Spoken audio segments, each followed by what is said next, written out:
एका व्यक्तीबद्दल म्हणजे जेव्हा जेव्हा आम्ही काही तुमचे मुद्दे सर्च करतो तर तुम्ही सातत्याने बोलता आणि ती व्यक्ती आहे रोहित पवार.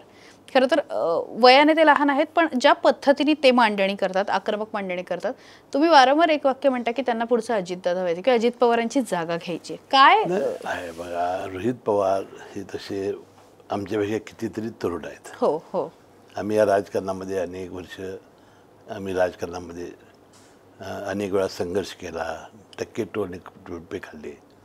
तसं काय रोहित पवारांना कधी करावं लागलं नाही.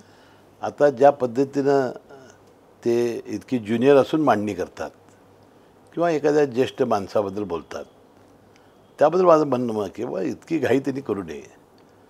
कारण शेवटी घाई गडबड फास्ट गाडी गेली की अपघात होतात आणि त्यांना घाई झालेली आहे अजितदादा पवारांची जागा घेण्याची. तुम्ही बघा, ट्विट करणं किंवा कुठल्या गोष्टी एखाद्या राजकीय विरोधक म्हणून एखादी विरोधकांची गोष्ट नजरेसमोर आणणं हे मी समजू शकतो, परंतु बोलत असताना त्याबद्दलचा सन्मान असला पाहिजे, मान असला पाहिजे.